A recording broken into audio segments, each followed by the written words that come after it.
2017 champions trophy సందర్భంగా విరాట్ కోహ్లీ ఇలా అన్నాడు, ఈ రోజు నా విజయం వెనుక ఈ వ్యక్తి యొక్క పాత్ర చాలా పెద్దది, కానీ అతని కృషి సాధారణ ప్రపంచానికి కనిపించదు. నిజానికి ఆ వ్యక్తి పాత్ర అంతా తెర వెనకని.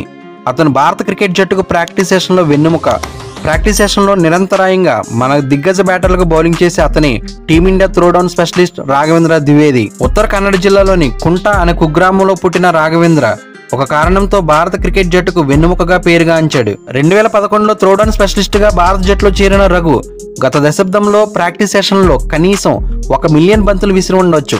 ఈ మాట చెప్పింది ఎవరో కాదు, ప్రతిరోజు అతను బౌలింగ్ లో ప్రాక్టీస్ చేసిన మన క్రికెట్ దిగ్గజాలే. ఒకసారి ఆలోచించండి, విరిగిన ఒక చేతితో తాను స్వయంగా ఆడలేనని నిర్ధారణ అయిపోయి చెదిరిన తన చిన్ననాటి కళ. కానీ ఈ ప్రతికూలతలేమీ అతనిలోని ఆత్మవిశ్వాసాన్ని మాత్రం అంగుళం కూడా కదపలేకపోయింది. టీమిండియా ప్రాక్టీస్ సెషన్లో క్రమం తప్పకుండా 150 కిలోమీటర్ల వేగంతో వేయగలిగిన అతని సామర్థ్యానికి విరాట్ కోహ్లీ అన్న ఈ మాటలే మచ్చతునకలు.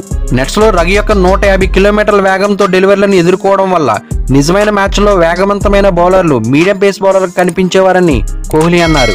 రాఘవేంద్రకు చిన్ననాటి నుండి క్రికెట్ అంటే విపరీతమైన అభిరుచి, పిచ్చి, ప్యాషన్, పేరేదైనా పెట్టుకోండి. కానీ అతని తండ్రికి ఇతనికి చుక్కెదురు.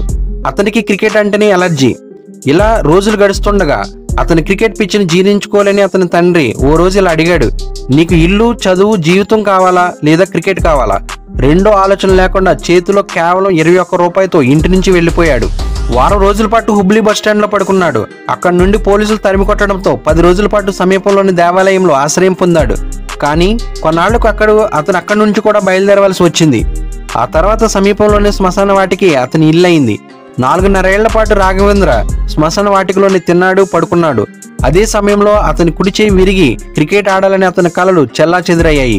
ఎట్టి పరిస్థితుల్లోనూ ఇంటికి తిరిగి రాకూడదని నిర్ణయించుకున్న అతను తన ప్రాణప్రదమైన క్రికెట్ను మాత్రం వదిలిపెట్టలేదు. అప్పటి నుంచి అతను క్రికెట్ కోచింగ్ పై దృష్టి పెట్టాడు. హుబ్లీలో బంతులు విసరడం మరియు వారి అభ్యాసంలో సహాయం చేయడం ద్వారా క్రికెటర్లకు సహాయం చేసేవాడు. అతని పట్టుదలను గుర్తించిన ఒక స్నేహితుడు అతన్ని బెంగళూరులోని కర్ణాటక ఇన్స్టిట్యూట్ ఆఫ్ క్రికెట్కు తీసుకువెళ్లాడు. ప్రాక్టీస్ కోసం వచ్చిన కర్ణాటక క్రికెటర్లకు బంతులు విసరడం, బౌలింగ్ మిషన్కు సహాయం చేయడం అతని పని. ఒకరోజు కర్ణాటక మాజీ వికెట్ కీపర్, ప్రస్తుత under-19 selection committee chief Tilak Naidu దృష్టిలో పడ్డాడు. రాఘవేంద్ర అంకిత భావానికి ముగ్ధుడైన తిలక్ నాయుడు అతని మరో కర్ణాటక మాజీ క్రికెటర్ జవగల్ శ్రీనాథ్కి పరిచయం చేశారు. ఇది రాఘవేంద్ర జీవితంలో ఒక మలుపు. బాలుడి చిత్తశుద్ధిని గుర్తించిన శ్రీనాథ్ కర్ణాటక రంజీ జట్టులోకి రావాల్సిందిగా ఆహ్వానించాడు. క్రికెట్ సీజన్లో కర్ణాటక జట్టుతో కలిసి పనిచేసేవాడు. జట్టుతో పని లేనప్పుడు చిన్నస్వామి స్టేడియం సమీపంలోని జాతీయ క్రికెట్ అకాడమీలో సేవలందించేవాడు. ఈ మాట బాగా గుర్తుంచుకోండి. 3 నుండి 4 సంవత్సరాలు రాఘవేంద్ర పైసా సంపాదించకుండా పనిచేశాడు. డబ్బు లేకపోవడంతో అతను తరచూ ఆహారం లేకుండా ఉండాల్సి వచ్చేది. కానీ ఈ కడుపు ఆకలి అతనిలోని క్రికెట్ ఆకలిపై, ఆట పట్ల అంకిత భావంపై ఏమాత్రం ప్రభావం చూపలేకపోయింది. బెంగళూరులోని జాతీయ క్రికెట్ అకాడమీలో ఉండగానే అతను BCCI లెవెల్ 1 కోచింగ్ కోర్సును కూడా పూర్తి చేశాడు. ఆ క్రమంలో ప్రాక్టీస్కి వచ్చిన భారత జట్టు క్రికెటర్లో ఫేవరెట్ గా మారాడు. నీ కర్తవ్యాన్ని నువ్వు నిర్వర్తించు, కర్మఫలాన్ని నాకు వదిలేయమన్న గీతా బోధను బహుశా అతనికి ఎవరు చెప్పి ఉండకపోవచ్చు, కానీ దాన్ని తూచా తప్పకుండా పాటించిన అతని శ్రమ ఊరికే పోలేదు. గీతాచార్యుడి క్రికెట్ గార్డ్ సచిన్ టెండూల్కర్ రూపంలో వచ్చాడనుకుంటా. సచిన్ రాఘవేంద్ర ప్రతిభను గుర్తించడం, ఆ వెనువెంటనే సచిన్ ద్వారా 2011లో భారత జట్టులో శిక్షణ సహాయుడిగా నియమించేందుకు దారితీయడం జరిగింది.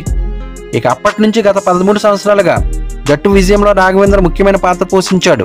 అతను స్వయంగా టీంలో లేకపోవచ్చు, అతను స్వయంగా ఆడలేకపోవచ్చు, కానీ మైదానంలో ఆటగాళ్లతో పాటు తెర వెనక ఇతని నిర్విరామ కృషికి తగిన ఫలితం మరియు గౌరవం దక్కింది. సో మై డియర్ రాఘవేంద్ర, ఈ T20 వరల్డ్ కప్ పై చేవేయడానికి టీమిండియాకు 17 సంవత్సరాలు పట్టింది.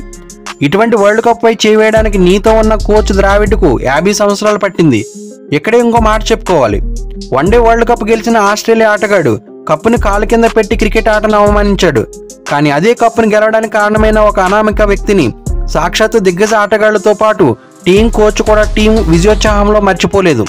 ఫ్రెండ్స్, ఈ వీడియో మీకు నచ్చితే లైక్ చేయండి, మీ ఫ్రెండ్స్ అండ్ ఫ్యామిలీ మెంబర్స్కి షేర్ చేయండి. ముఖ్యంగా ఈ ఛానల్ సబ్స్క్రైబ్ చేసుకుని బెల్ ఐకాన్ యాక్టివేట్ చేసుకుంటే నేను పోస్ట్ చేసే నెక్స్ట్ వీడియో మీకు నోటిఫికేషన్ వస్తుంది.